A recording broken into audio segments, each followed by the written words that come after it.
ইয়াকুম ওয়াল কিযবা ফাইন্নাল কিযবা ইয়াহদি ইলাল ফুজুর। খবরদার খবরদার উম্মতের দল, তোমরা মিথ্যা থেকে তোমাদেরকে বিরত রাখো, মিথ্যা থেকে তোমাদেরকে দূরে রাখো। ফাইন্নাল কিযবা ইয়াহদি ইলাল ফুজুর, কেননা মিথ্যা সে পাপাচারের দিকে রাস্তা দেখায়, পাপাচারের দিকে অগ্রসর করে। ওয়া ইন্নাল ফুজুরা ইয়াহদি ইলান নার, মিথ্যা বলতে বলতে বলতে বলতে মিথ্যা এক সময় তাকে জাহান্নামে নিয়ে যাবে, জাহান্নামের তলদেশে নিয়ে যাবে।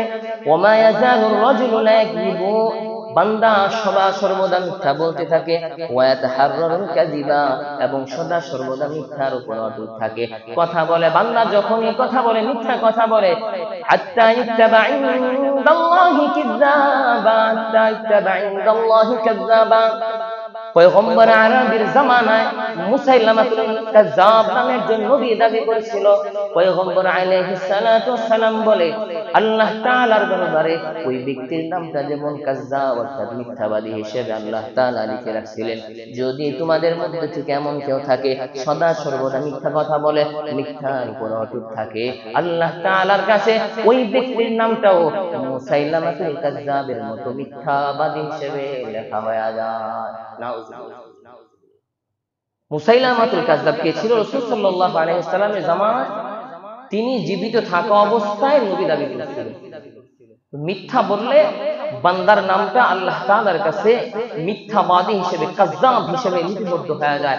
আর সত্য বলার কারণে পয়গম্বর আলাইহিস সালাতু ওয়াস সালামের সবচেয়ে ঘনিষ্ঠ সাহাবী, সাহাবায়ে কেরামের মধ্যে থেকে যে নাকি সবচেয়ে বেশি সম্মানিত হযরত আবু বকর সিদ্দিক রাদিয়াল্লাহু তাআলা আনহুর নামটা যেভাবে আল্লাহ তাআলার কাছে সিদ্দিক হিসেবে লিপিবদ্ধ রয়েছে, আমরাও যদি আমাদের জীবনটাকে সত্যের উপর চালাইতে পারি, সদা সর্বদা জীবনের মধ্যে যতই ঝড় তুফান চলে আসুক না কেন, যদি সত্যকে আমি আঁকড়ে ধরতে পারি, আমার আপনার নামটা আল্লাহ তাআলার খাতায়, আল্লাহ তাআলার কাছে সিদ্দিক হিসেবে লিপিবদ্ধ থাকবে।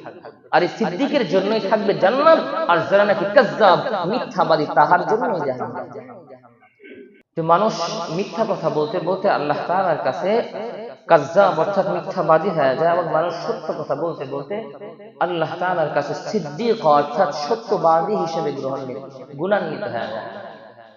قال رسول الله صلى الله عليه وسلم عليكم بالصدق فإن الصدق يهدي إلى البر وإن البر يهدي إلى الجنة।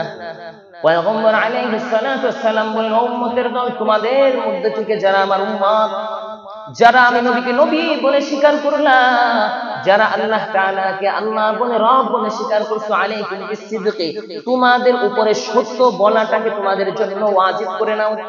কি বলছেন? তোমাদের উপরে সত্য বলাটাকে তোমাদের জন্য আবশ্যক করে নাও। যদি সত্য বলো তাহলে ফায়দা কি? ফাইন্নাস সিদকা ইয়াহদি ইলাল বিররি, সত্য বলাটা এটা পুণ্যের দিকে পৌঁছায়। ফাইন্নাস সিদকা ইয়াহদি ইলাল বির, সত্য বলাটা এটা পুণ্যের দিকে পৌঁছায়। ওয়া ইন্নাল বিররা ইয়াহদি ইলাল জান্নাহ, আর এই পুণ্যটা তোমাকে জান্নাত পর্যন্ত পৌঁছায় দিবে। ওয়া মা ইয়াজালুর রাজুলু লা ইসদাকু, এমন বান্দা যে নাকি সদা সর্বদা সত্য বলতে থাকে, কখনো তার কাছ থেকে মিথ্যা প্রকাশ পায় না। ওয়া ইয়াতাহাররারুস সিদকা, এবং সত্যের মধ্যেই অটল থাকে।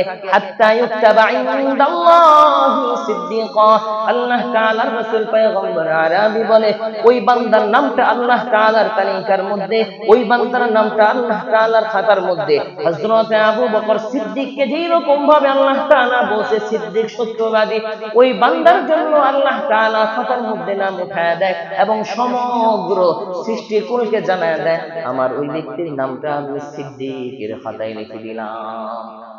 জবান দ্বারা সত্য বলার কারণে পুরস্কার। পয়গম্বর আরবী হাদিসের পরের অংশ বলে,